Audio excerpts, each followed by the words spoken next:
After years, even centuries of putrid servitude to Grandfather Nurgle, it'll do a number on one's armour. Staining it over time, with decay, they've become accustomed to.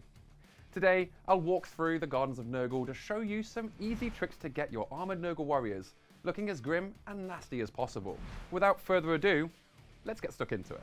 We have a list of all the paints being used to paint this warrior on screen. Feel free to swap out these colours for ones you prefer, as this is more about the techniques being used than the colours, if you want to try this out.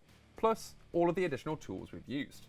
As this model is mostly armour, I've undercoated it with Leadbelcher to give it a solid metallic colour to get straight into things. But if you've undercoated yours differently, a base coat of Leadbelcher will do the trick too. Right then, firstly, let's dry brush the model with Ironbreaker, which will lighten the colour for the brighter contrast colours we're using later. With the armour looking nice and bright, it's time to mix 1 part Gutripper Flesh with 2 parts Limian Medium and start applying this all over the armour in little splodges. When doing this, allow the colour to pool randomly across the surface. This will leave a more natural build-up of colour, a bit like how stains appear on clothing. Wait for the first layer to dry, then apply a second coat in the same stippled application, this time directed more towards the recesses and under the curves of the armour, as if over the years the filth has settled into these deeper areas. Build up with as many coats of paint as you'd like until the armour is covered in this lovely mottled green. Then to go a step further, let's add a darker green like Creed Camo, with the same thin consistency for the deepest recesses to intensify the darkest values in the armour. And once you've applied the paint in the same way as we've done previously, we'll leave your armour full of colour and depth. Now to add some colour variation to the armour. But before we jump into that, I'll add an edge highlight of Ironbreaker to define the edges, letting each panel stand out on their own.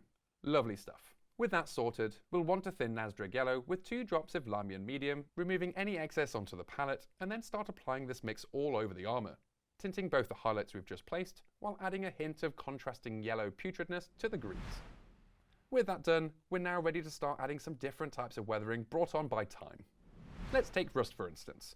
For this, we'll need a very thin Scrag Brown mixed with 3 parts Limian Medium, giving us something that will flow nicely into the recesses. With this ready, let's paint this into all of the chips in the armour and rivets, even letting it pool out ever so slightly, as if the rust is spreading from these areas. I'll then make the same thin mix with Towlite Ochre, which I'll carefully apply around the same rusty rivets and chips, giving us a sweet 2-toned rust. Next, let's add a few grimy streaks with Snakebite Leather. Make sure to give your brush a twist on the palette for a nicely pointed tip brush, and we'll be ready to start adding some fine lines. This type of weathering is usually found coming from dints and chips. Even rivets will be ideal for this type of weathering on these models. From here, carefully paint a line coming off one of these areas using just the tip of the brush to get that super fine line. Snakebite Leather is great for this scheme, as it has some yellow in the paint, which will help it match the overall colour scheme too.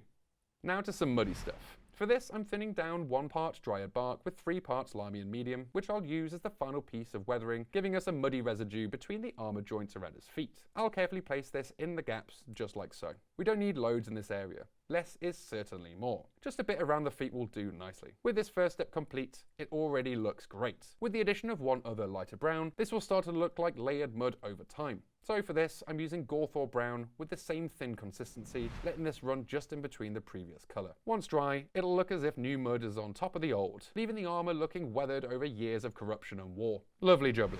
Now for something even more rusty. We'll first want to base coat the area with a dark brown like Dryad Bark, in this instance across the bells on his back. This will also work well for his weapon too, so let's add some to that too. With the base coat nice and dry, let's shade the area with Agrax Earthshade, darkening the brown. This gives us a nice dark brown to work with for our rusty tones to come.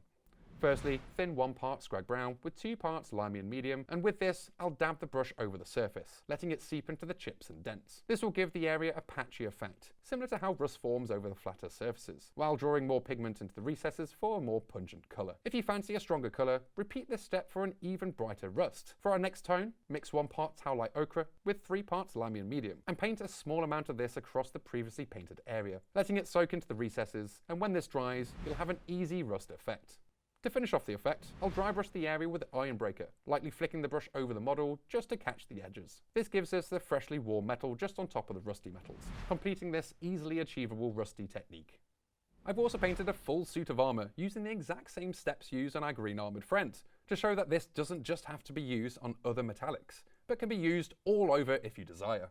As for their shields, let's try something more pallid. I'm starting things off with a base coat of Wraithbone. Just be careful around the metalwork as we want to keep this with the same metallic undercoat. However, if mistakes do happen, we can quickly clean up any mishaps with some Leadbelcher. And with a few coats of paint, we're base coat ready.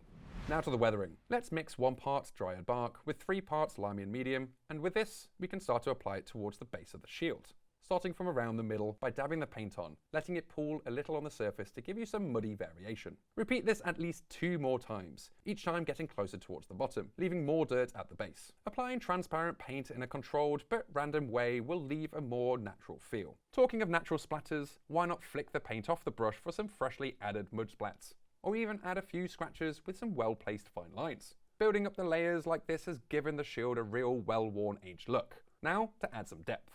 I'll first thin snakebite leather with 4 parts Limian Medium to make a liquid with a hint of colour. I'll apply this around the bottom of the shield. Then, using a damp brush, spread the paint upwards, blending the colour into the cream shield, all while letting it settle into the battle damage for some added depth.